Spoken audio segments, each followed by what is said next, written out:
morning, GGR. We're back, baby. Watch out. We are back. It's good to be Yeah, back. It's good to be back, right? Good to be Yes. back. Welcome, everybody, to Part Noob Show, episode 10, right here on the Good Game Report Twitch channel. Hope everybody's enjoyed their summer so far. We've had a few different obstacles, kidney stones, vacations, you name it. It's been one thing after marriage. another. It seems like marriage. Yep. Yeah, a few things going on, but really happy to be back with you guys this morning, and hope we can get a kickstart to your weekend to get you off on the right foot as we kind of wrap up our summer months here. Of course, you know me. I'm JGotti. The man next to me is the Optimus Magnum. Want to say thanks to everybody here watching on Twitch today, as well as those of you that choose to watch on YouTube later in the week or on our podcast. Anywhere you download podcasts, we're available.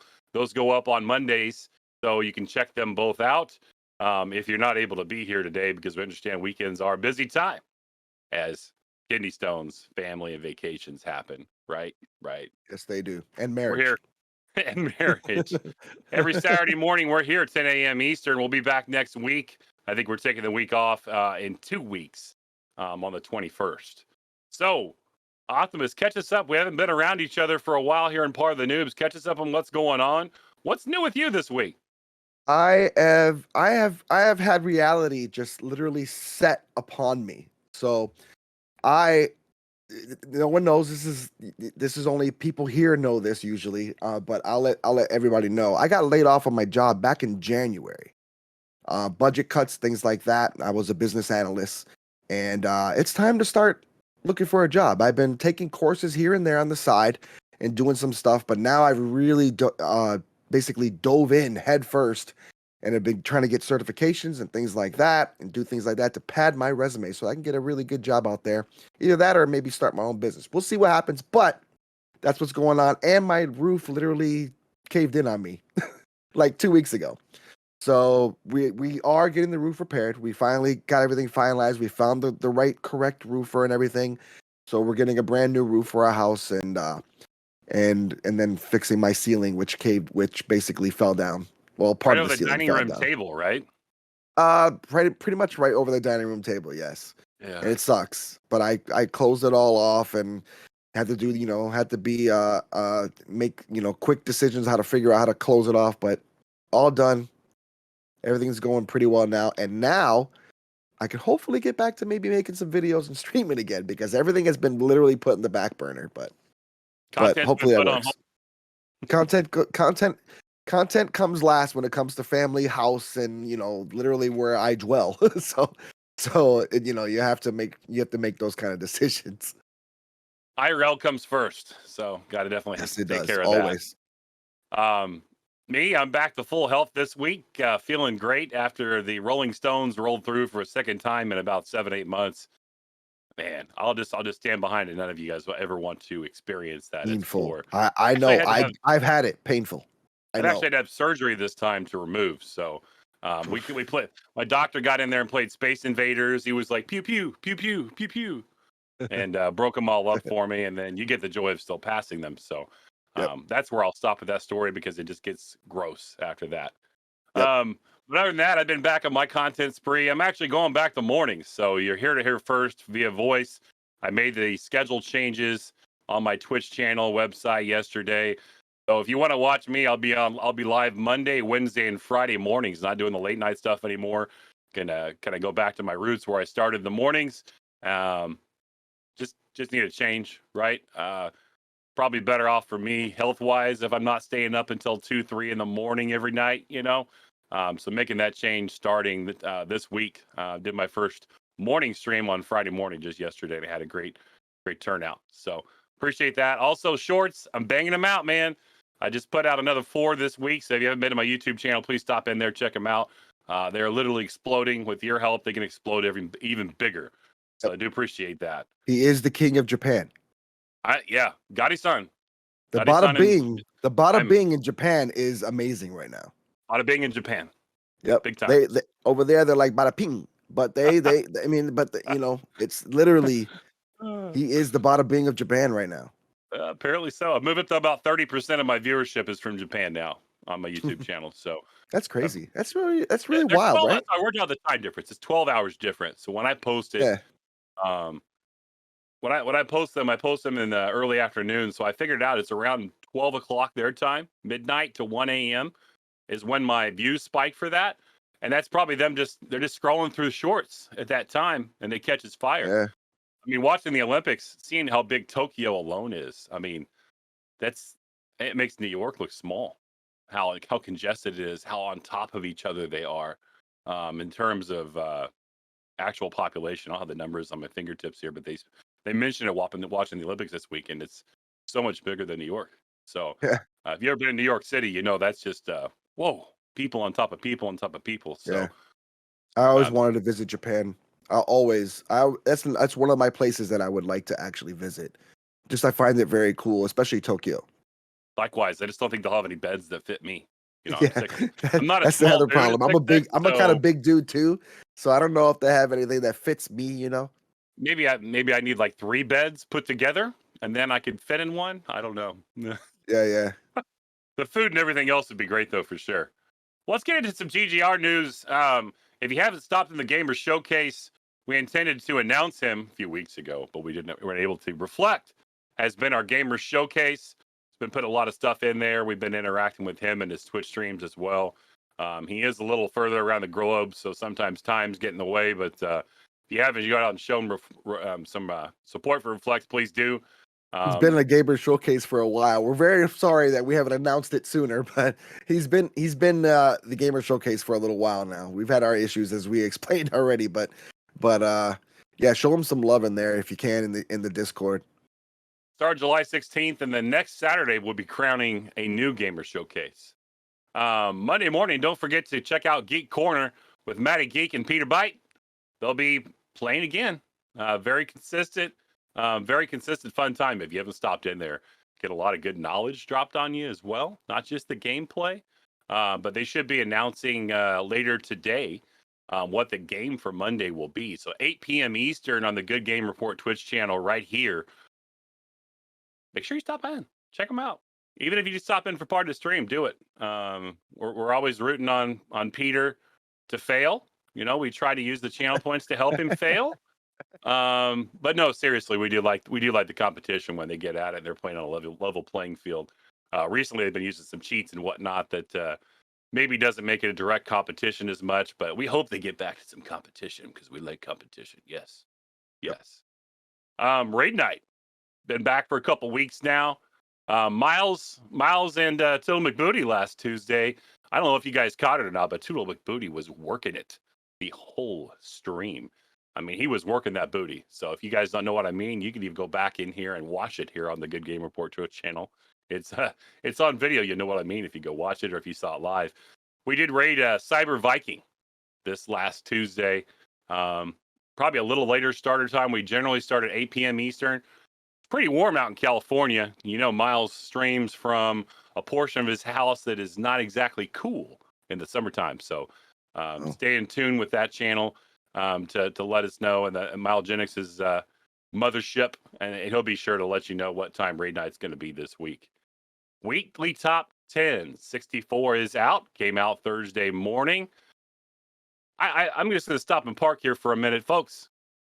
If you want to be featured in a YouTube video, if you want to be featured out in socials, you record your gameplay, you clip it off of Twitch, whatever you do, pop into the weekly top 10 channel in the Good Game Report Discord. All you have to do is pop the link in there, right? Ultra does a fantastic job of spreading the wealth around. Definitely like to see new viewers in there or new people in there. We like to showcase what you got. It's the easiest thing you can do is just pop a clip in there and do it. So if you're not doing it, do it. Do it. Also, I want to put a little teaser. This next week, we'll have another video, right? Week 65. But in week 66, the week of week 66 is going to be a little different. I'm not going to let the cat out of the bag, but you're going to see the top 10 take an entirely new format that is more current with current times. Especially in the YouTube world. If you can read between the lines there, you know what I'm talking about. If not, you can just wait for the surprise. But the week, not this week, coming up. But the week after, top 10 is going to dramatically change as far as what that looks like. It's going to create some suspense through the week, and we think you guys are going to love it. So if you want to be part of that, what do you have to do, Tony? Clips it. Yeah, you just got to put your I clips mean, in how hard is it? there. Yeah, it's not hard. Make a clip. Make a clip. Pop it Get in your there. link.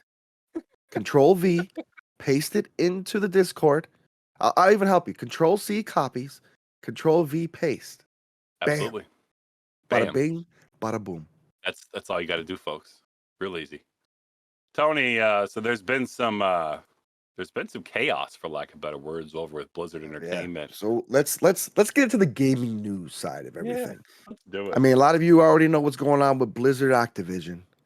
The Blizzard Entertainment president, J. Allen Brack, stepped down recently amid all the little chaos that's going on right now. You're going to see a lot of that. A lot of people are going to be stepping down. A lot of people are going to get fired. A lot of people are going to be a lot of things are going to be happening. Moving and shaking is going to go along. You're going to hear about it the next coming weeks. But the head of Blizzard Entertainment stepped down from his position as president. The company announced Tuesday. Activision Blizzard told staff Tuesday morning that Jen O'Neill and Mike Ybarra, hope I said that name right, will co-lead the company. Activision Blizzard employees walked out of work last week to protest leadership response to a lawsuit that alleged constant sexual harassment and sexism at the company. Among other things, there's like all kinds of it's been basically what it said was they were running it like kind of like a frat house. And on top of that, they were just making all kinds of sexual comments, things, bad stuff, and just sweeping it under the rug and just not even caring. I mean, I think the head of HR actually stepped down this week as well. That was in the news. I think I read that as well. And it's been horrible for that company. And to be quite honest, I don't feel sorry for them because Activision is one of those companies that I feel ruined my favorite game. And to get people like that maybe just out of there, people that just don't care obviously about anything, whether it be games, sexual harassment, sexism, in the workplace or treating their employees correctly, bye. Because they ruined my precious Call of Duty Modern Warfare 2, and they ruined my COD Modern Warfare, the COD 4, and Black Ops. They ruined everything they touch. I feel bad for the employees, right? This is a big company. This is not a small outfit. They make lots of different games. I feel bad for the employees. And it's no surprise, not to put these on the same playing field, but it's no surprise that the kind of people running this company, or that don't anymore, that allow this kind of misconduct in the workplace, would care less about hacking and cheating in their own games. They don't care. Exactly. It's the same behavior. Obviously, they're not on the same platform, right? Mm-hmm. Sexual actions that they've taken, and all this, the discrimination, the harassment, is at a far higher level than cheating in a game, right? But the same behavior exists between the two of them, and I just feel bad for the employees that are having to go through that. And then, those that maybe didn't go through that, personally having to go through the stability of the job, right? Right now, that's the most important thing you can have is a job that's stable, right? That you enjoy working at. Who would want to work at a gaming company that makes games? I mean, come on, that's a dream job for me. I'd love to be in that situation and be able to be part of that. So I really feel bad for the employees there. Some other news this week on the same subject, kind of more on the hacking side of things. You see the big streamers that traditionally stream, Call of Duty Warzone every day, have pretty much told them, hey, you guys go take a flying leap. We're going to stream something else for a while, and we're going to make you feel it. Chen the Tatman this week joined the Apex Legends streaming team, per se. Streamed Apex. He bought 500 packs. I think Courage did too. Courage has been... So I'm going to jump back to Tim Tatman because I've been watching some Courage streams on YouTube. He's been playing with Nice Wig and Tanner. They are sick together, by the way. High level of play from Courage. Just because he plays other stuff, don't sleep on him in Apex, folks. He is BA, period. He's a very good gamer at FPS games. watch them just climbing. As soon as Tuesday came out, they said we're basically going to stream until we get to Predator, and they've been moving. Like the first day by, I think it was 6 or 7 p.m. Central. Only 5 hours in the game, they're already at like Diamond 2. What? Just yeah, first day. And Wow. it's all live on stream. You can watch it for yourself and kind of see the progress. That But is they're just insane. ripping people to shreds. So Wow. the Apex community has gotten a big bump here from the streamers kind of saying, Warzone, hey, sorry, nah, we're not going to, we're fed up with you. We're fed up with your hacking.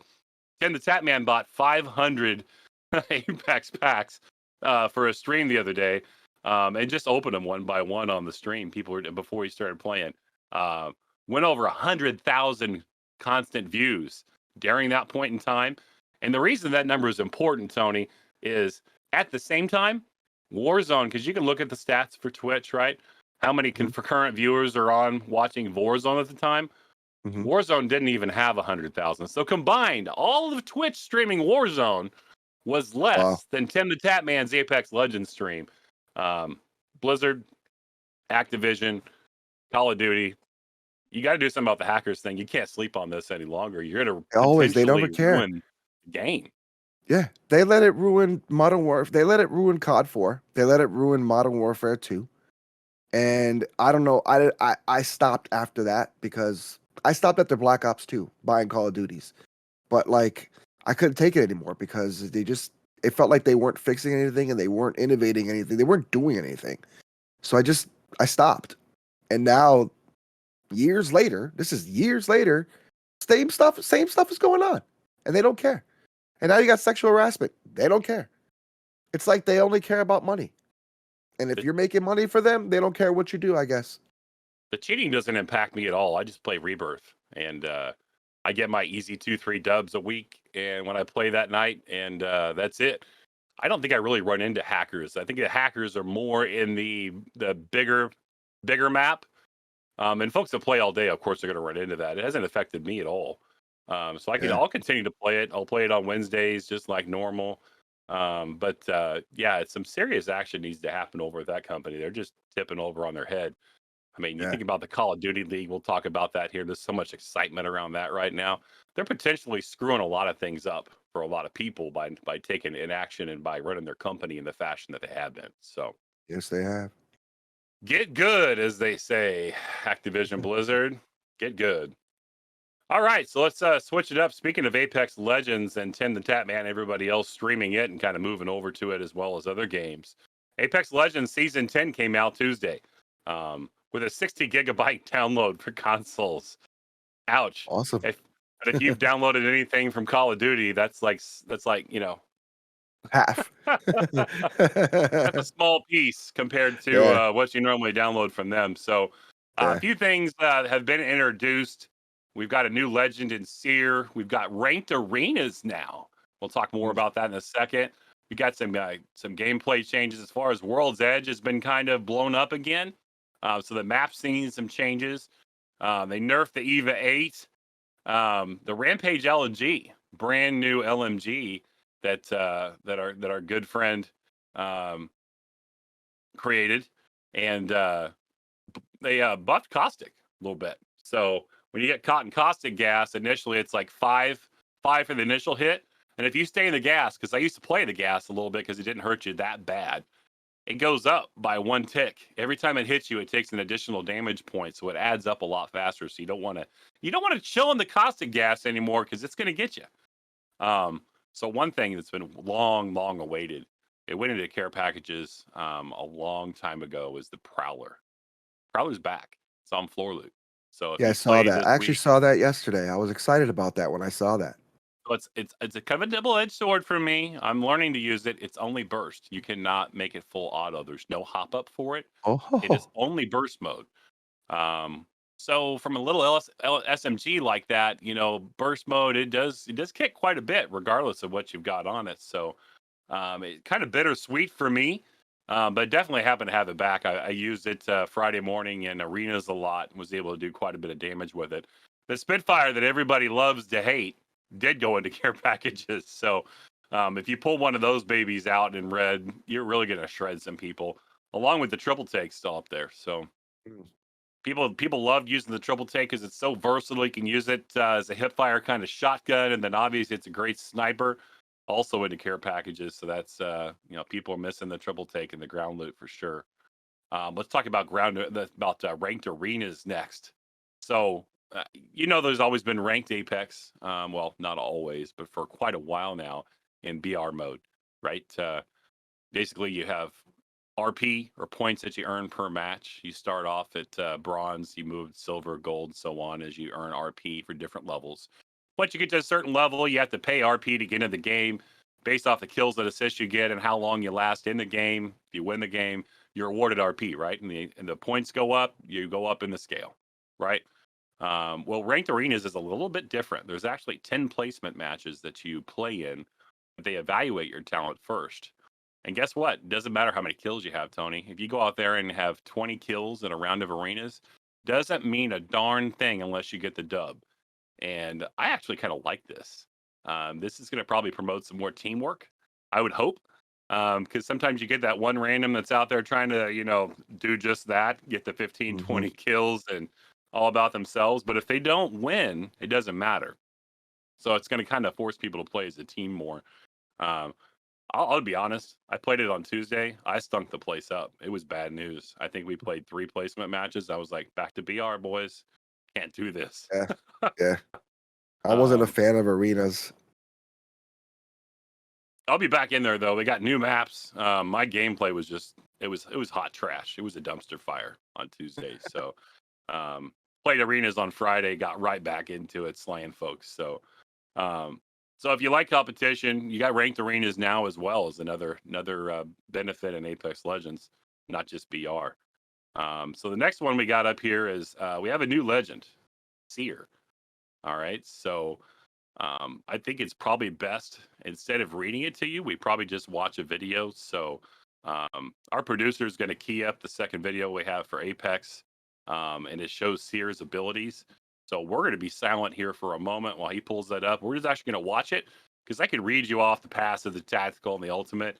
I think it'd be much better said by professionals while you're actually watching it and seeing it happen. So producer can key up that second video we have for Apex. We're going to watch that now.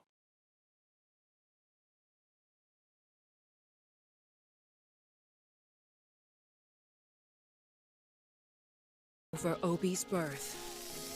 But through love, he emerged as the champion of the outcasts. He is Seer. Stand out or stand aside. An artist and visionary, he sees what others do not. We will give them a show like no other. With his ability to sense the heartbeats of those around him, Seer stalks his enemies like a graceful predator. Your heart must beat with passion to the very end. He can summon microdrones from his heart chamber to emit a delayed blast, interrupting and revealing enemies. I do my best work with a captive audience. Now is the time for fascination. And no one can hide from Seer's ultimate display. When deployed, his heart chamber casts a micro-drone net over an area. Do not hide your true colors. They are your strength. Revealing the location of enemies moving heavily within it. Take comfort. You could not have prepared for me. Like moths to a flame, Seer's grand performance may lead to your demise. But take comfort that your passing will be breathtaking. Your heart cried out for this. Do not blink, legend. You do not want to miss this.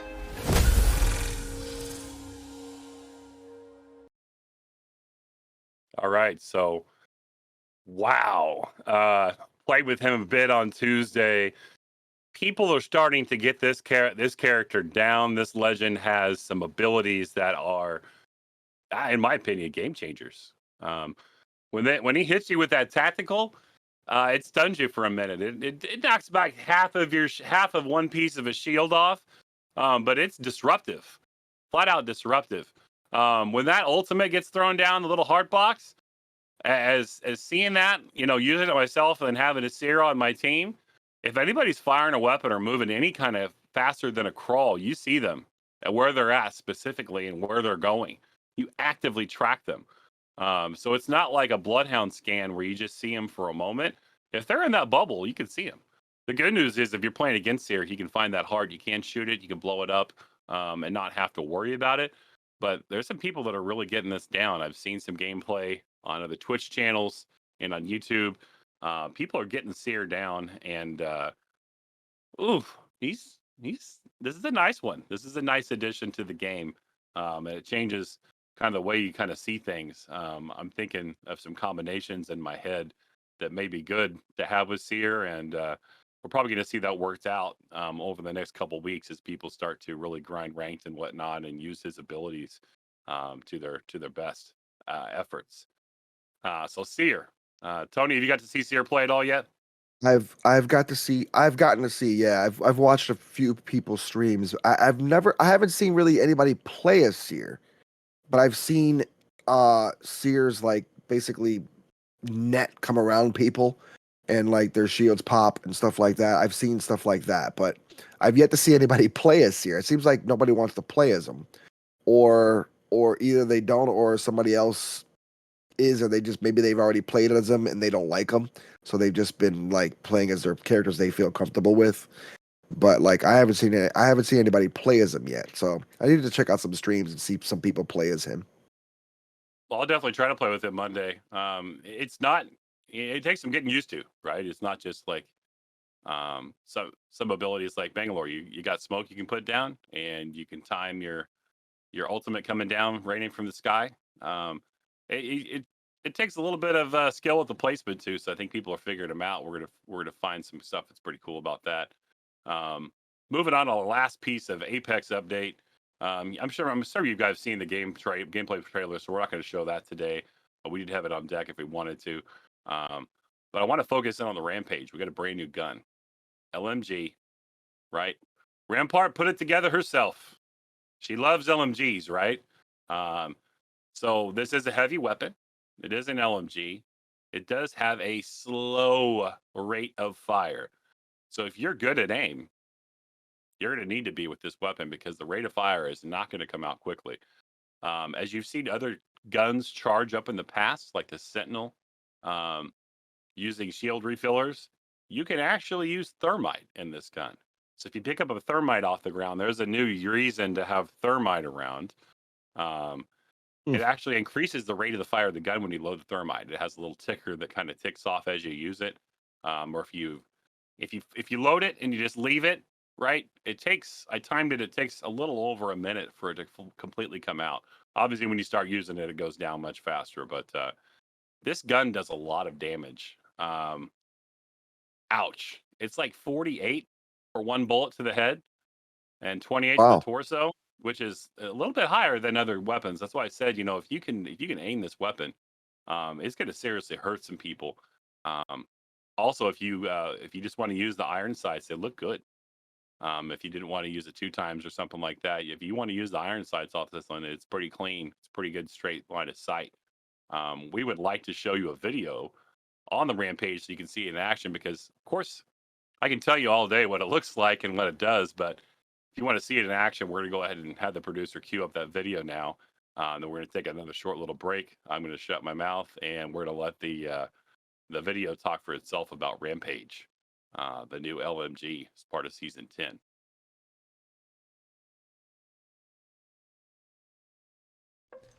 This is the Rampage light machine gun. With the launch of Season 10, this is our first new LMG that has been added to the game since the launch of Apex.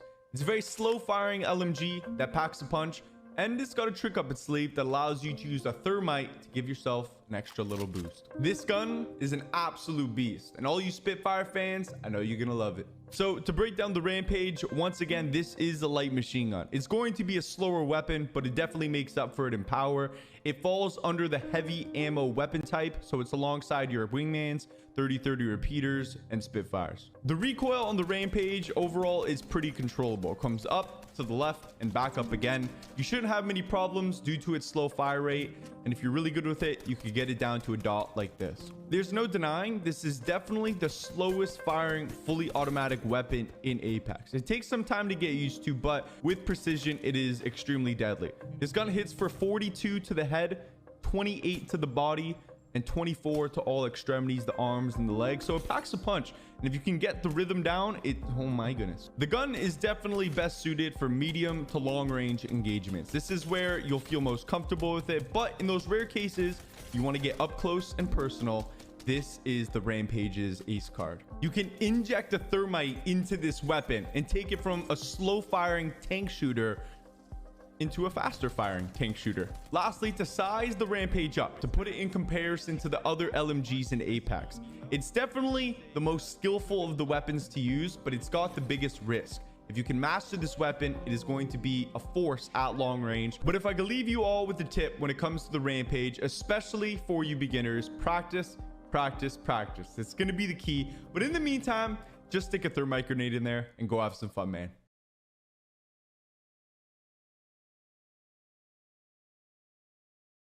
All right, so as you can see there, the Rampage can be a game changer. If you can aim, you're going to have to strafe a little bit. You're going to have to be able to move. But if you can keep your aim, man, that damage is lethal. And if you've got a thermite in there, you can do a lot of damage very quickly. In fact, quite a bit of damage, even more than what a normal weapon can. So get out there, practice the Rampage. If you want to use it, I would recommend going the firing range, just like you saw the video. Go get it in. Go get your practice in. The recoil pattern's not bad. It's not bad at all. You see how easily he kind of popped it into a nice little package there. So Rampage, last thing we're talking about for season 10 of Apex Legends and the update. Another game kind of coming out in a beta mode. Tony's been actually playing a little bit. Reminds me of Pokemon Go, I think. Is that the right thing here? Basically, so yeah, it's a game called, it's actually Boomer Krego from our own GGR actually got me into this. I haven't been playing it as much because I don't understand it. I need him to help me. But so it's a game called Coin Hunt World. And you're basically, I'll pull it up a little bit here. You're basically a little guy. As you see, it's loading up here. You probably can't see it because my phone's too bright. But you're basically this little guy, and you're driving around, like walking around or driving around like you were in Pokemon Go, basically. And instead of picking up Pokemons, you're picking up keys. The keys are made to build vaults, and you can make your own home base and things like that. But the cool thing about this is, in these vaults and these special gifts that you can get playing this game, you get fractions and pieces of different kind of cryptocurrency, aka Bitcoin, Ethereum, just random Bitcoin currency. So they're literally paying you in Bitcoin. Things can go up if you keep on picking up more. Eventually, you can pick up enough. You might have yourself a few bucks. I mean, I don't know how much it could be, but not sure how you collect yet the coins or how that works. But it does pay in Bitcoin, literally. So you're picking up actual change instead of Pokemons. So I think it's pretty cool. Kind of wild, yeah. Yeah. And right now, if you're an Android user, you have a better chance of getting in because I think all the iPhone users have it on lockdown. They seem to know already that this game is out, and they've been playing it for a while. And I think Android users don't know yet because I was able to get in not easily. I guess if you're on iPhones, people have been having problems getting in because it might be congested. But it is beta, so it's not really fully. What I heard is I have an iPhone. I couldn't get in because all the spots are taken up for the beta already. So iPhone was just quick to get out there and grab it. Where if you have an Android phone, you might still be able to get in on the beta. Yep, you might still be able to. So if you can, try to download it, get in on it, see if you can grab some currency, get in before everybody else gets in, before the servers are released and everything, and you can get your little bases set up and your little vaults out there, and you can collect. And if you're out there in Great Britain, I know the London area is going to get it in early September. So it's going out in beta in different parts of the world as well. It's been here in the United States, but other countries are getting it as well. Yeah. And last but not least in gaming news, remember that Apex hack a few weeks ago? Where they said save Titanfall.com? And then we had it on the Part of the Noob show a few weeks ago as well, talking about the Titanfall 2 and Titanfall hackers. they got busted. Apparently, they've been caught. So it's gonna stop for now, but there's always gonna be more hackers. I know it, but apparently this person named, and this is all higher echelon gaming. Just check them out on YouTube if you want. It's an in-depth, crazy video. If you look up a higher echelon gaming, just look them up and watch the video. It's like 20 minutes long. It's crazy in depth. But apparently a hacker named PO358 and 5 others have been busted. For now, Titanfall 1 and Titanfall 2 servers are now safe. Apparently John Yu, which was everybody thought that this guy was the original one or the mastermind behind it. Turns out he kind of was, but he was not the one involved in this. He was the one involved in the way earlier ones of Titanfall 1 of the original game. But these guys took it upon themselves to basically impersonate him, try to, use his name to like do their dirty work. And all it was because they wanted some game called Titanfall Online to be released by Respawn. So they decided they wanted to ruin Apex Legends, ruin Titanfall 1, and ruin Titanfall 2 so that they can get their hands or get into Respawn, basically infiltrate Respawn, get hired for Respawn, and make their and make servers and make things done so that they can have their own game, or Titanfall Online be the game of, the game that everybody plays. Because they didn't like the other games, because they basically sucked at Titanfall, so they were annoyed at Titanfall. So they wanted their Titanfall Online, which was the most stupidest plan I've ever heard of in my life. They managed to do it for a while, but it was just a dumb plan from the get-go. Like, and the guy, that's how he got busted. There was tons and tons and tons of documentation sent over to Respawn showing this guy and 5 others how they were involved in this whole thing. And Yeah, it's crazy to list, but like, I'm just happy that Respawn hopefully will do something about this now, because nothing's been done yet, but I'm sure they're looking at it. I'm sure they are aware of it. And hopefully something now gets done to them, because I would like to see people like this just put them in jail. You know what? You want to do something stupid like this and ruin like a good game and ruin and you know how much money they probably ruined for Respawn in game sales and things like that. And maybe time on Twitch spent because people just don't want to play the game now because of people like that. I'd say put them in jail. Money spent by users that are actually trying to play these games as well. Exactly. Forget Respawn's money. Us as consumers, they're screwing us as consumers. Yeah. And that's not right. Incredibly in-depth video. If you want to know about this, absolutely go check out the YouTube channel. He does a really good job of citing his sources as well. A lot of Discord documentation, actually, I was surprised to see. There's definitely premeditated activity by these users that gets shown in the video. I hope these guys get the book thrown at them, because they basically just wanted the server for themselves. They've been trying to negotiate with Respawn to run a public server for Titanfall Online. And they don't probably have the resources to get that done. But I still say, I'm still not happy with Respawn. The fact that they let this happen in the first place, this is still on them. It's nice that this has come out and people have done the research and told on these folks. Why couldn't Respawn go do this? So I still say shame on Respawn. They don't get off the hook for this, but it is good that, we've kind of figured out who did it, and it's kind of paused these kinds of activities so they can resume playing these games again, especially if you like the Titanfall and Titanfall 1 and 2. Don't mess with my Apex Legends, bro. Don't do it. I'll come after you. Yeah, we'll take a break from the bada bing. We'll go out the back door with some baseball bats and some stuff, and I'll send my cousin over there in his jumpsuit, and we'll handle you. So don't do it. Don't mess with my Apex. Keep a machete under my pillow. Don't mess with Apex. Guy next to me's got a machete under his pillow. True, very true story. He doesn't just play it in COD with a machete. He actually has a real machete underneath his pillow. So don't break into his house, folks. It's not a good story for you. One thing that really came out from this video, and it rang true with me, is a quote that he gave Upper Echelon Gaming. He called them a self-serving ring of hackers. Pretty much what it is.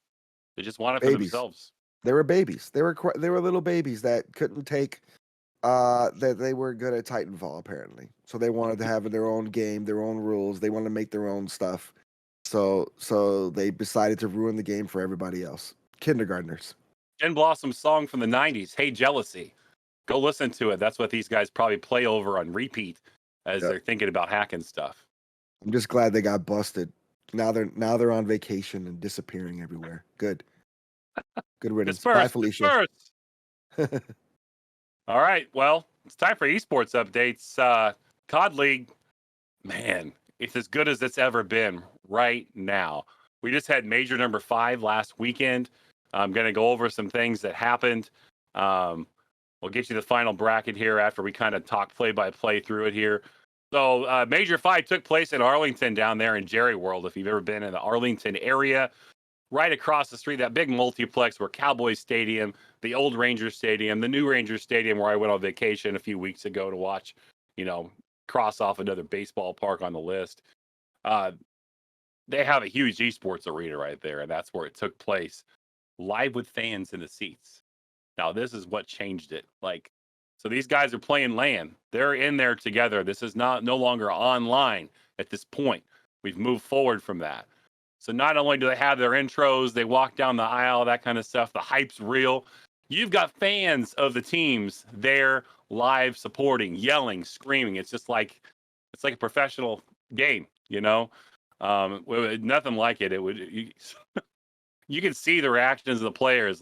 You can see them if they made a great play. This the energy you get from people in the same venue.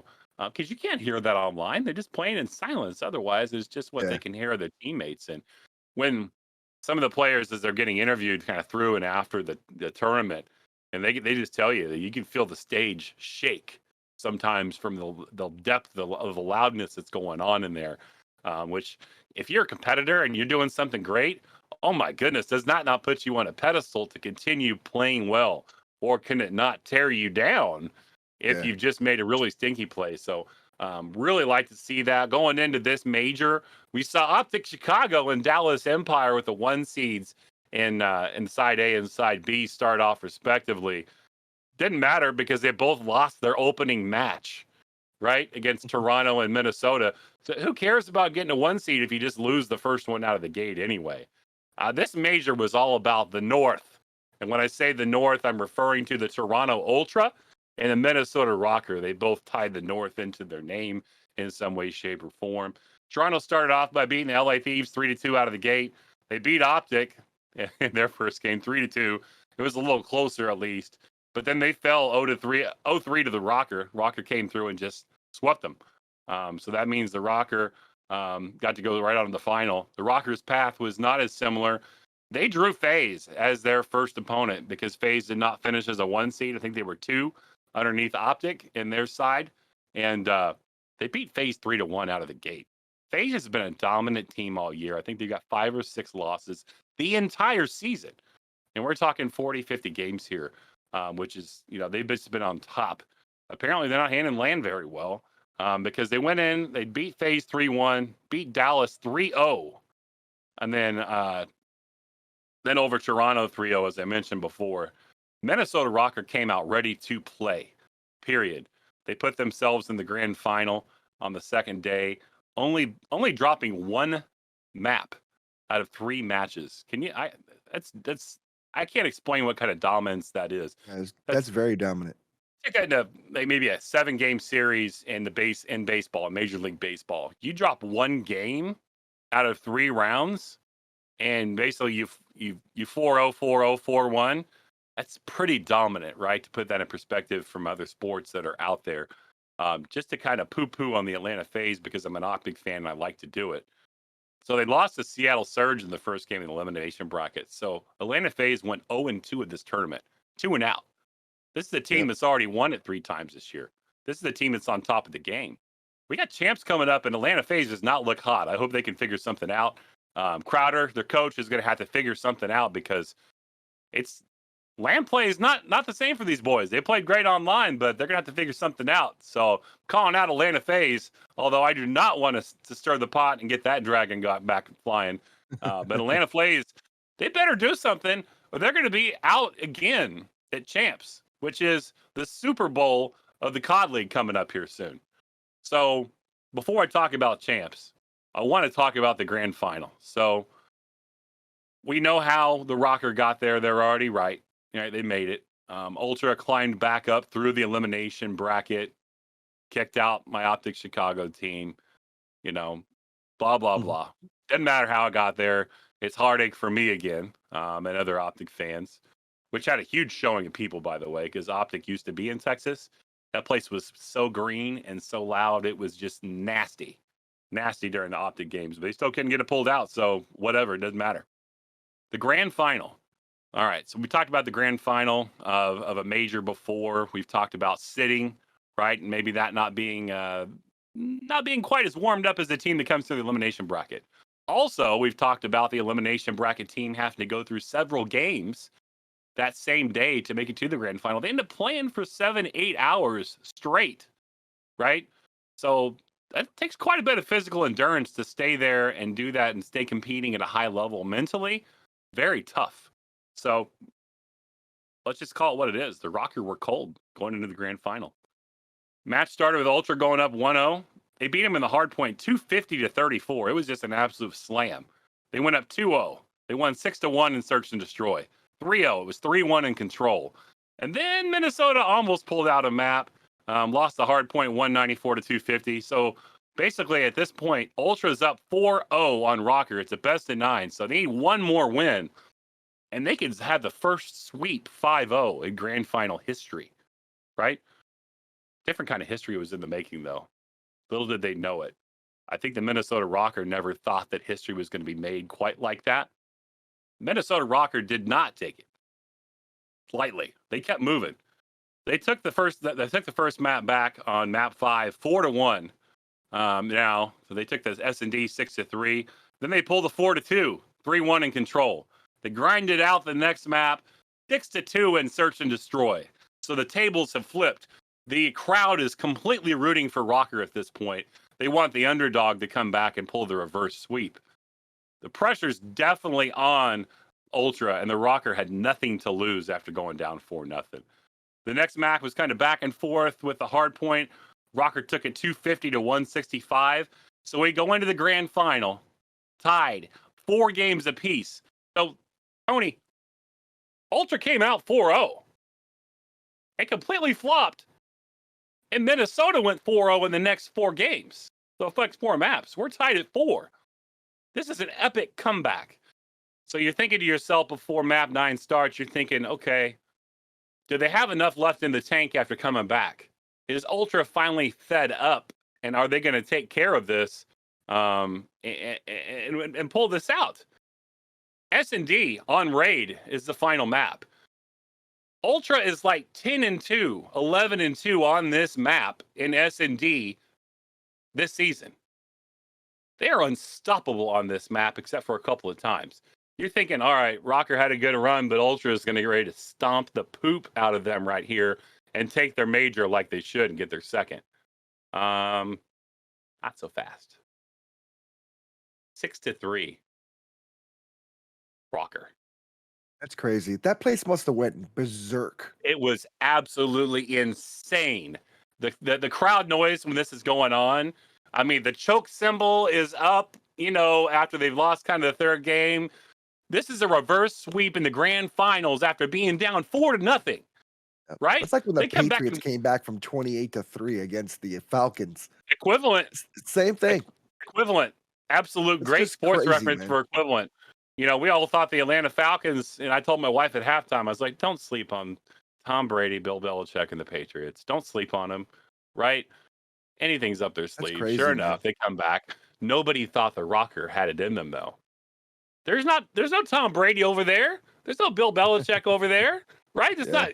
It's the same, but it's not. We did not think, but you have to go back and look. Look how the Rocker did in the winners bracket. They took phase 3-1. And then 2 3-0s to get to the grand final. We knew they had it in them. They found it in themselves. They came back and won 5-4. Probably the biggest upset or biggest turnaround, by far the biggest reverse sweep in the 10 years of Call of Duty League history. Biggest moment ever. So I'm so excited for champs. Champs is going to be later this month. We've already showed you the display of the final bracket for Major 5, showing the Rocker winning it there. Champs is going to be August 19th through the 22nd. It's going to be at USC out in California at the Galen Center. So if you are out in Southern California in the LA area, tickets are on sale right now. You can go check this out in person in a huge arena. I guarantee you, if you have the opportunity to go, you are not going to see anything like it. If you enjoy even somewhat watching esports, just the crowd, everything else that's going to come into that, there's going to be an electric atmosphere. If you see these teams playing on LAN, it'll be the second time they've got people in there with live fans. The producer, can you put up the Champs bracket? We can see what the matchups looks like, because there will be no more games until Champs. There is no more regular season. Looks like round 1, we got Optic and the Subliners playing to play FaZe. Oh my goodness, that could be really good for somebody in Optic or the Subliners. Tony in YSL, or it could be really bad. Stand up. Because Atlanta might be keyed in and they might just be sick of it. Rocker Dallas to start off on the winners bracket face Ultra. So we might see a Rocker Ultra matchup in round 2 there really early. And if you notice, if you count them 1, 2, 3, 4, 5, 6, 7, only 8 teams make Champs. Not everybody gets to go to Champs. There's 12 teams, bottom 4. Sorry, your season's over. When you lost in Major 5 and you didn't place in the points for the season, only 8 teams go to Champs. There is big money in this. Big money in Champs. They already give hundreds of thousands of dollars away in the majors. This one's the big boy. This is the Super Bowl. This is going to be nice. It's going to be very exciting to watch. So if you've ever watched Call of Duty League before, if you haven't, now is the time to adopt it. It's on YouTube.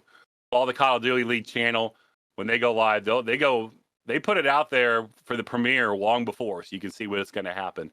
August 19th to the 22nd. If you're in the Southern California area, man, you'd be hard pressed not to go to that. I really wish that they had something like this around me.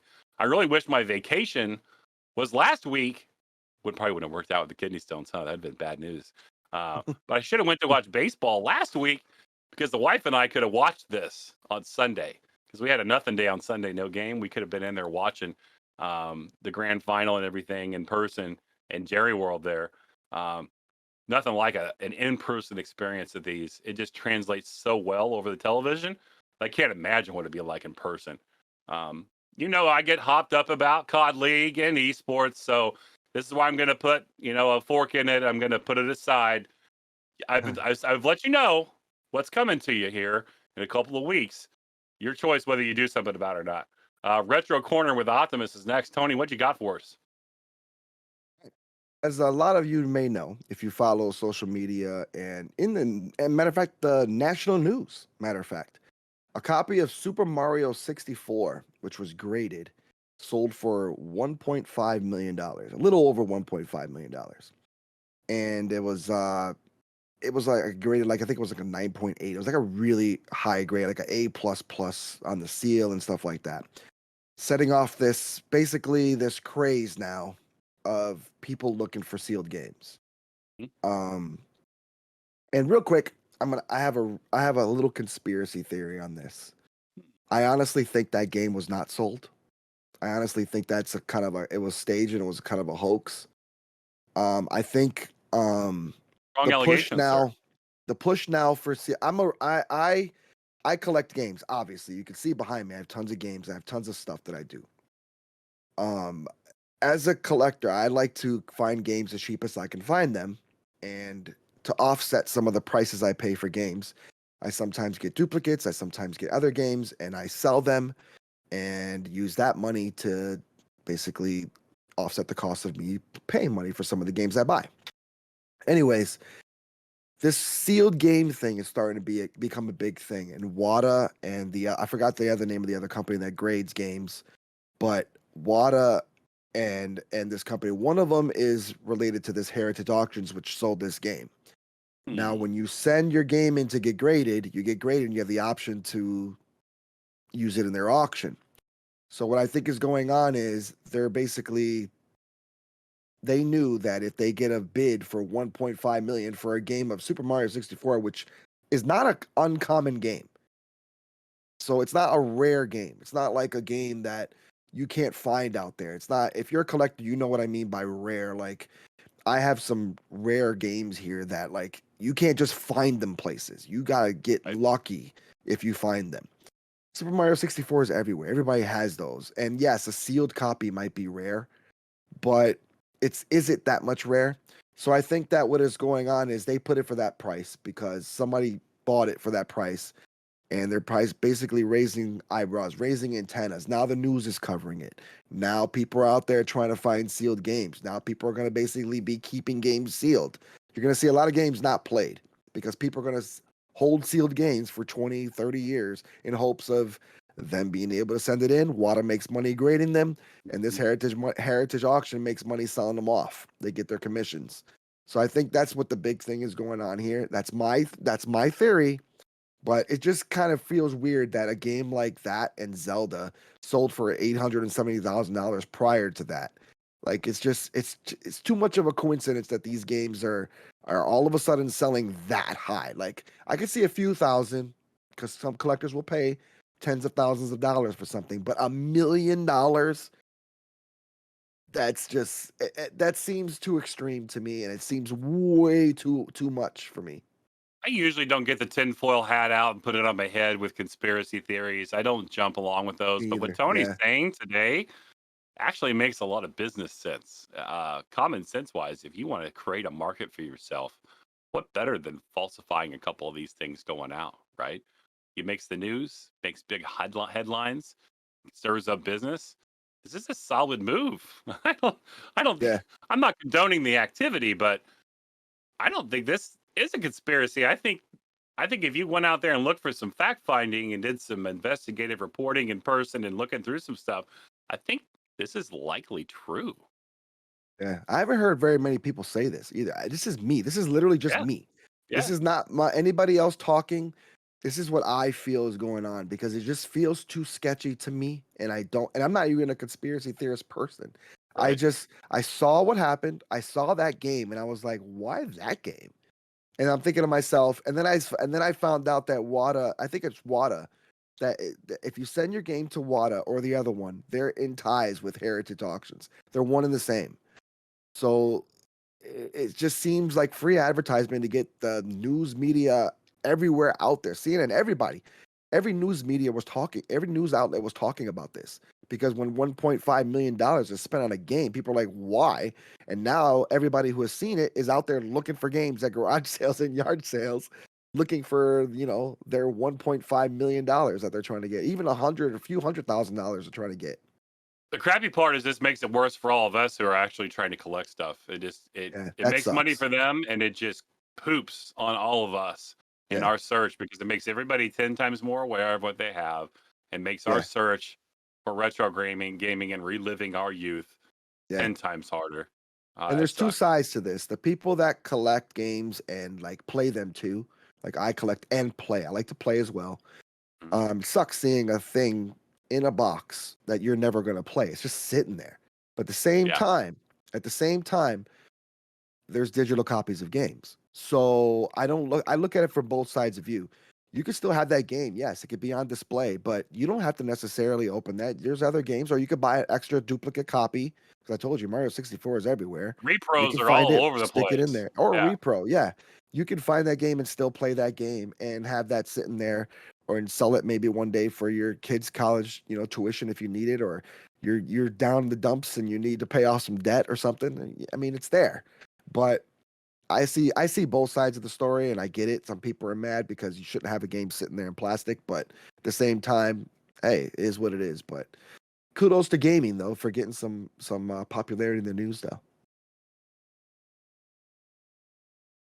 But also, for more news, Metroid Prime Trilogy is apparently completed, and Nintendo has it, but they're holding it. I'm not sure what news has emerged that Metroid Prime Trilogy Remaster for the Nintendo Switch is already finished development and is awaiting release.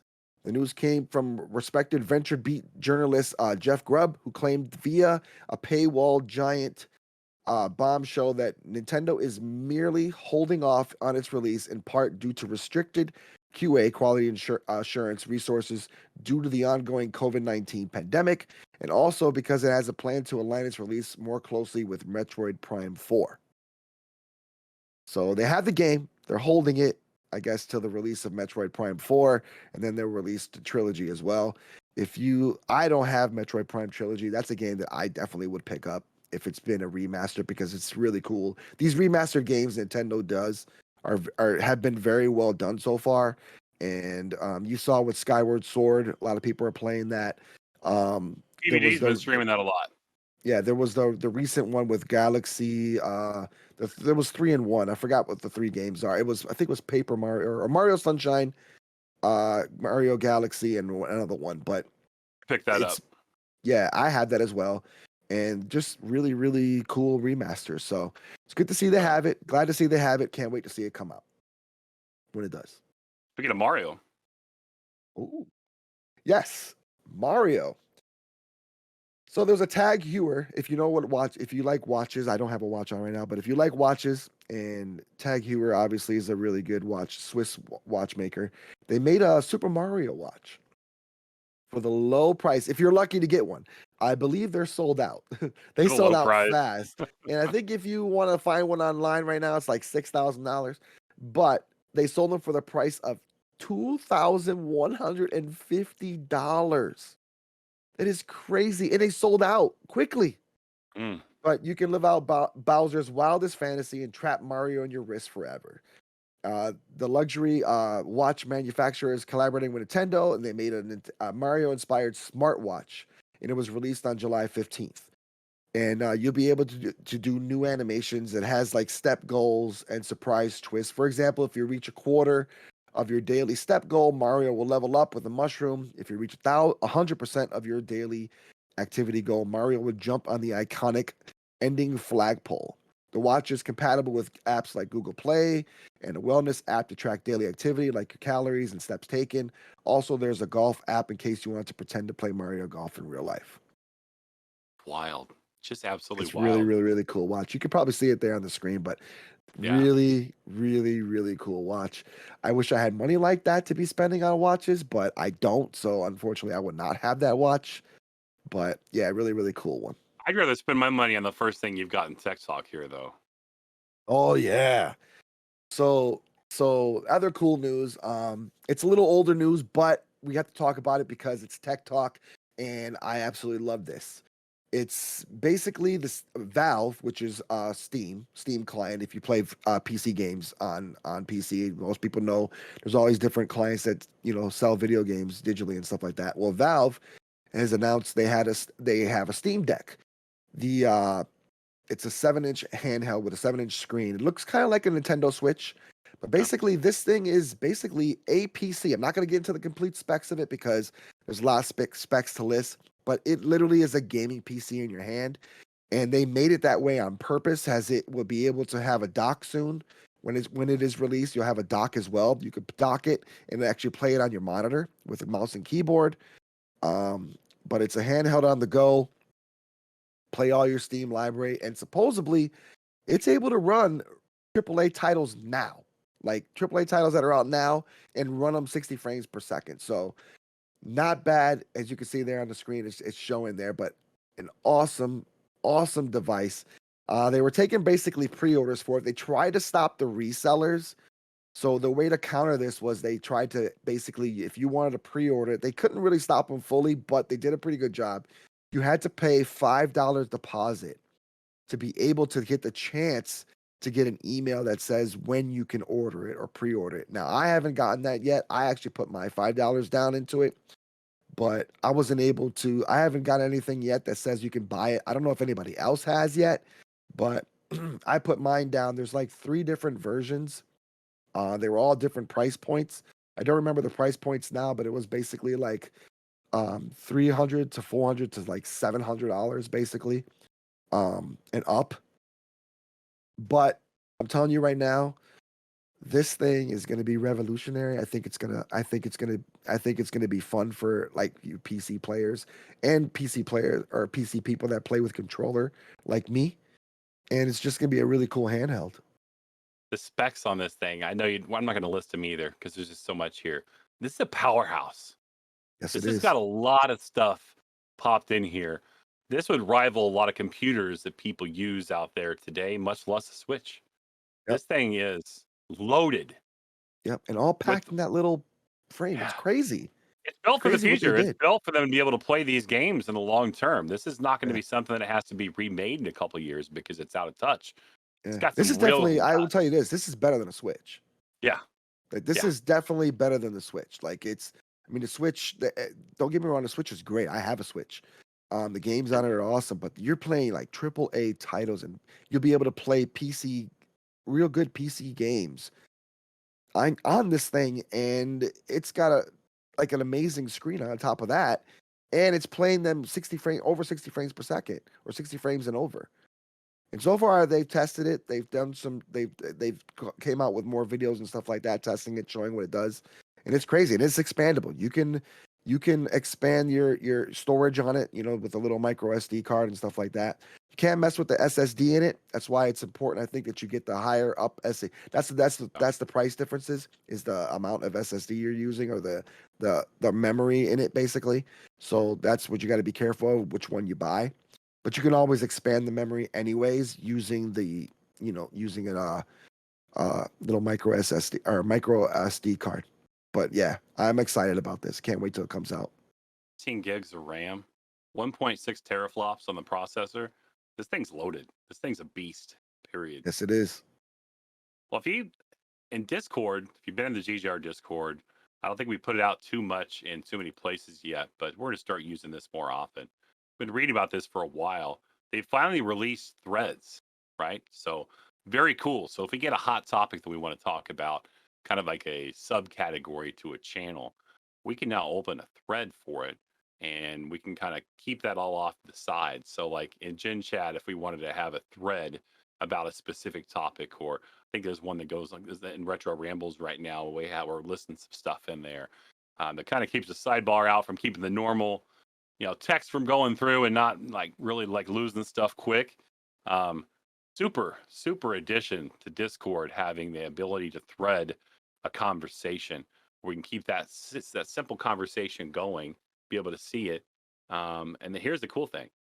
Once it dies, it dies. So if it's been active for 24 hours, nobody's posted in a thread, Discord automatically removes it. So this is a really cool thing. Instead of doing a lot of pop-up channels and stuff that we've done in the past, like with Loki and whatnot, you can actually go in here and we can open up a thread if we've got a hot topic, and we can just chat all we want about it and then still not interrupt the channel that it's in. So great work by Discord, continuing to improve the experience for us. The Discord's our heart and soul, the Good Game Report. That's where we all get together, announce stuff, talk about stuff, have fun with stuff. If you notice, I'll just give a little pitch too. You notice some changes in the Discord. Tony's actually done some intros for some new channels.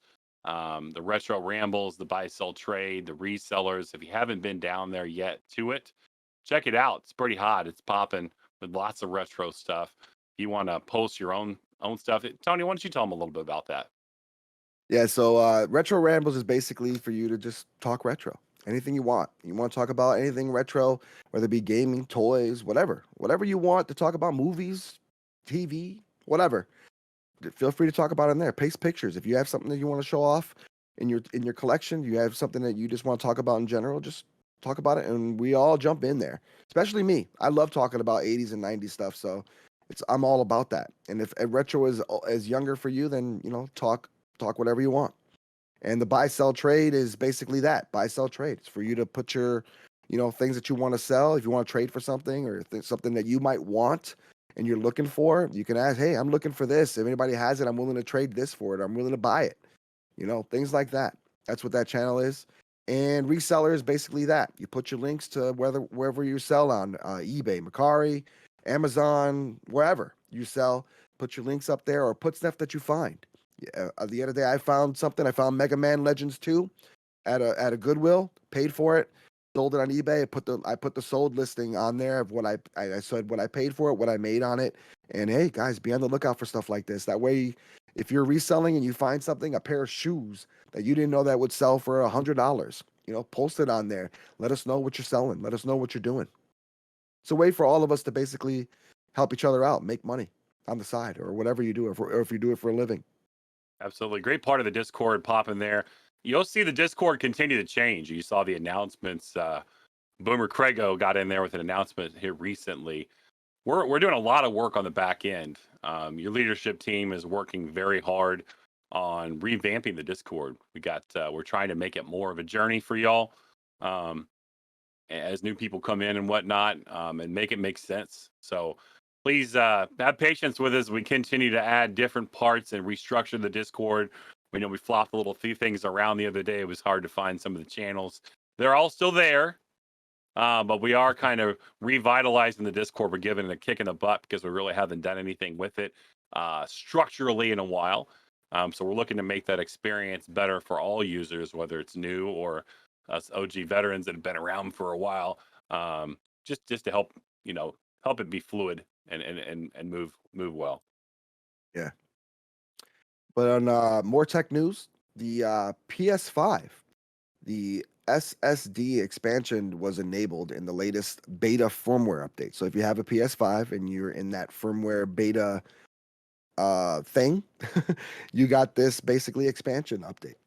So over 8 months since its release, Sony's finally rolling out a firmware update for beta PS5 users that enables internal SSD expansion using consumer NVMe M2 SSDs.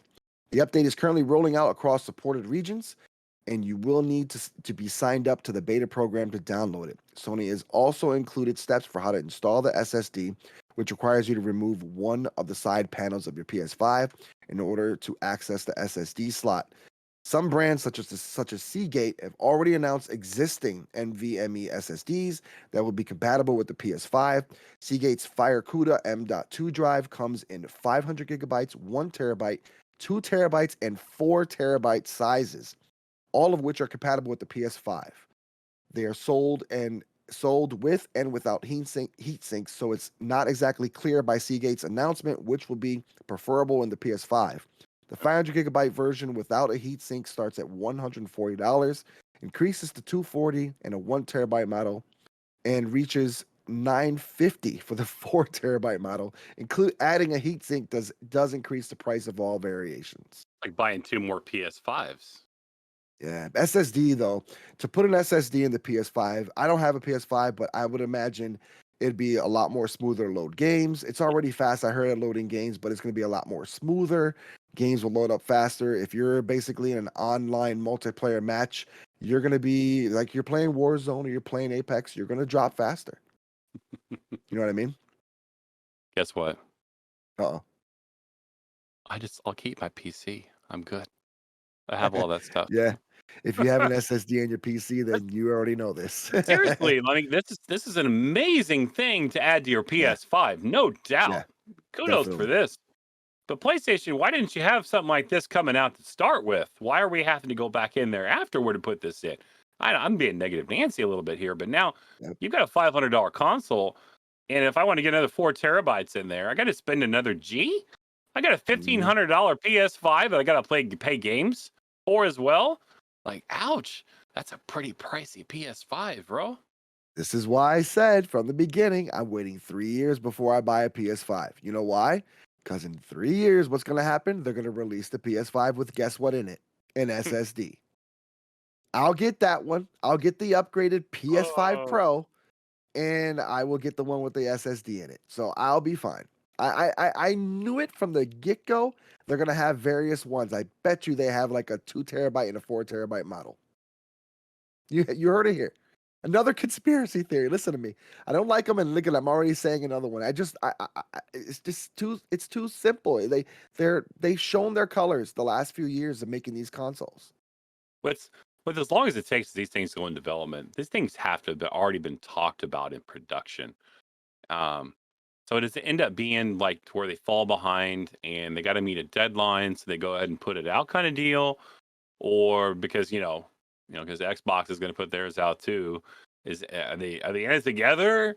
Like this is like gas companies, like big stations arranging gas prices in your local area. Like, hey, we're not selling below this, buddy. You better be not below this either. And it's a conspiracy. There we go. But the theme of today, by the way, part of the news episode 10 is conspiracy theories. Apparently now, Apparently, yes. you It's see all the about 10? Can you see the conspiracies. tinfoil hat sitting up on my head right now? Yes. I mean, I digress. I'm talking about gas filling stations, but this is the kind of the same concept, right? Why wouldn't they Yeah. have thought about this a long time ago? Why? In today's Yeah. day and age, where this is a common thing in a PC for a lot of years, well, why? Why do we have to do this afterward and then Yeah. spend a bunch of money on it? Like, I get it, probably Because as the they're gonna PS5 as it sits. because they're gonna release it later. PS5 as Like it I sits said. is probably fine for most people. Most people probably don't even have a need for this extra storage, right? Yep.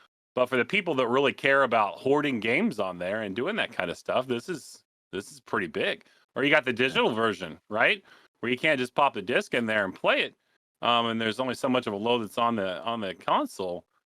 Ouch, babe. Well, they wouldn't have sold them at $500 either if these were in there. So it's business. I'll stop crying now and I'll let you move on. All right. For game deals this week. So, well, it's more or less game deals as normal, but Switch deals this week, I've already seen up to, I'm not going to get into which games are what because there's so many. If you go into the Bunch. Switch, go into game, literally click on game deals in the store in your eShop, and you will literally see tons of deals up to 92% off of games. I've seen great platformers. I've seen games for everyone in there. I personally like the platformers and kind of retro-ish style games, so I usually look for those. But it's amazing that they always have deals. So always keep an eye on that. Add games to your wish list, then check your wish list, and then see if there's any percentage off. That's what I usually do. So moving on, the PlayStation Plus announced their August 2021 PS Plus games for free, and they offered Plants vs. Zombies: Battle for Neighborville, Hunter's Arena Legends, and then Tennis World Tour 2. It basically sparked this heated thing again with PlayStation Plus users being disappointed again at some of the games they've been offering, and it's like, what's going on? What are you Xbox? Because Xbox was doing this for a while, but now Xbox has changed. But I don't know what's going on with PlayStation Plus, but I think they're trying to get people to get PlayStation Now. Another conspiracy theory. So another conspiracy theory is PlayStation Plus, they're screwing you because they're just like, we're going to screw you for now. Yeah, just throw this crap out there for now. That we can get you guys to get PlayStation Now, which is kind of what Xbox Live's Gold was, screwing you to get Xbox Game Pass. So, yeah. All right. So, moving on. Xbox Games with Gold, like we were just talking about, they announced their 2021 Games with Gold lineup, or their August 2021 Games with Gold lineup, and it was Darksiders 3, Yooka-Laylee, and which were Xbox 360 titles, along with Lost Planet 3 and Garou, Mark of the Wolves. All 4 games, awesome games. If you haven't played them, Darksiders 3 is great. Yooka-Laylee is an awesome, basically. It's kind of like it was a game that's really pop. If you could, by the way, if you find Yooka-Laylee for the Switch, it's worth a lot of money. Like if you find the actual physical copy of Yooka-Laylee for the Switch, it's worth a lot of money. I'm just gonna tell you right now. But anyways, all great games. Lost Planet 3 is awesome. Third person, first person ish kind of shooter. In the Lost Planet series, I have all 3. I love that. I love that series. And Garou is basically a Fatal Fury. It's the last of the Fatal Fury line. So, you know me, I love my retro. So I love games like this. But check them out if you have an Xbox, and you get them free. Download them up. Thank you for the game deals, Tony. It's always good to see what we can go out there and spend more money on in gaming. Oh, wow. He's about next week, huh? What do we got coming next week? Next week's gonna be poll week. Ooh, not that poll. Not that poll.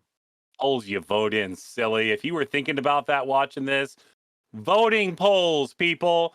So check out the socials this week. We'll have them out there on Twitter, on the Good Game Report Twitter. Have some polls that we'll take this week. We'd like your input on, and we'll review them in next week's show as part of our part of what we cover. So as we kind of close up and give our thanks, Tony, anything you want to say or share about the upcoming week for yourself, sir? Wish me luck. I'm applying for jobs, and I got the roofing. Scheduling the roofing for this week, and I might stream this week. Oh, I'm set up now to stream finally. I've been waiting to reset drop up my everything. sub in your channel for weeks, man. Yeah, as you can see here, it looks a little different in here. I rearranged my whole setup, so everything is kind of shifted over, and it's a little different here. So when you catch my stream, you're gonna see a lot different looking camera angles and stuff like that. So it's gonna be pretty cool for people to see while I'm gaming. Right on. Well, just as a reminder, I've said it earlier in the show, I'm going back to mornings. So if you want to see my face live Monday, Wednesday, Friday, I guarantee I'll be on by 8 a.m. Central Standard Time. As I get used to being up earlier in the morning, look for that live notification in the 7 o'clock hour.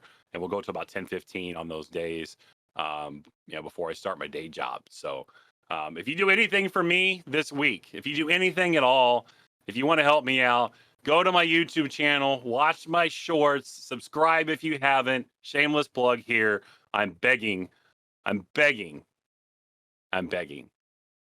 doing a lot of begging lately, but really trying to get that 1,000 subs. Just got 550 on the subscriber count this morning from the shorts that came in from Gotti-san in Japan last night. So they popped some off for me, went up at 550 on the subscribers. So man, need 450 more. The hours watched are there. They're killing it. We've got like 45,000 views in the last 60 days. So It's awesome. doing well. Love it. Really want to say thanks again to the producer as well. I don't think he's prepared for camera today. We won't ask him to. If he wants to, he can pop on and show his face. But why not? Why not? Bring his face on. As first time as a married man, let's bring the producer in on the screen so we can see his face. We appreciate that everything he does on the back Look end. at that making this married show. face. Look at that married face. Look at that married, happily married face. Show us the ring. Yeah, show the ring, buddy. I don't know Look if you can at get it. that. It's a I cool saw one the too. ring there. Oh, there we go. Yeah. Tell us Yeah. about that ring, because there's something I'm jealous that's unique about this ring. So for anyone that never watched me or anything, I'm a big bourbon guy, bourbon whiskey and all that. So it's a tungsten ring, and my wife picked it out. But in the inside, it has Jack Daniel's barrel crafted into it. So it's a perfect fit for me. It's awesome. But Amazing. yeah. No, it was nice. Pete, anything we can look out for you for this week? Anything that's going on for you? Um, I know you haven't been streaming as much, but what's going on in the GGR world for you this week? Well, I haven't been streaming much yet, but I am planning to make a somewhat steady return, whether it's weekly. I'm just waiting for the weather to cool out, because actually today's not too bad, but it gets hot in this room, and I don't have an AC in here anymore. But if you want to follow me, I'm going to try to get better at socials. That's one of my goals coming up. You can follow me at peterbright__. Otherwise, you can catch me on the Geek Corner stream with Matt. Always a good time. We really like it, and we're trying to step up our game with it a little bit more. Other than that, the only other plug I want to put in, and a lot of people, there's going to probably be people watching and be like, people still play that, but we do have a Minecraft server in GGR, a Java edition Minecraft server. Ooh. I am one of the main people that work on it, so we got some pretty good ideas coming in, and people are enjoying it. It's been really active. If you want to join, it's a public server. I will say in the future, if you join the Discord, we'll probably have some more perks going into the server for being in the Discord, so that'll be something to look forward to. Absolutely. You guys have Very been doing cool. a great job with that. The Minecraft server, I did get in there a couple of weeks ago. It for just this started. Java edition. And So many ideas. Man.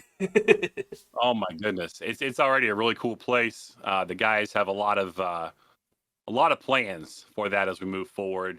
We're not going to turn everything all on at once. We're going to Nope. step it in there so we can enjoy them as each kind of perk comes in there or plug-in gets added. Great job to Peter. Crazy Fruit as well. Been Yep. working with you on that. Yep, he's an old friend, and I pulled him in, and he's going to start helping me out with getting the things going smoother, so it's just not me. Well, not just me. Awesome. Can't talk today. Absolutely. Shout out to you fellows for making that a great place. That's been a lot of activity in the Good Game Report. Probably the most active channel in the Good Game Report right now in the Discord. I could go look at the facts, but It's pretty active. I'm willing to bet it's up there in the top 3, guaranteed. You could saw one of my fingers off if I'm wrong about that. That's how confident I am about that statement. But another week's come to a close. Episode 10 is here, and now it's moving away. So we're gonna send you off to enjoy the rest of your day and your weekend. We're gonna raid one of my old school buddies that's still streaming on Twitch, Shoots 0341. Shoots has been a streamer for as long as I have. We kind of came on the scene at the same time through a different Discord, different community. Retired U.S. Marine. Really respectable guy, solid guy, plays Apex, plays PUBG, a variety of things. Got some great people he hangs out with from the great state of Wisconsin. So we're gonna go and raid Shoots. Thanks everybody for being here this week. Great show. Thanks for all the interaction here in the chat today. I know we can't respond to you, but we did see you. I know the producer does a great job of keeping up with that as well. You guys enjoy this if you're watching on YouTube later in the week or listening on your podcast setups. And we're going to head over and raid Shoots now. Give the GGR love to this man. Follow him. Let's just spam the crap out of his chat. Do it for me if you don't do it for anybody else. This is one of my good buddies. See you, everybody.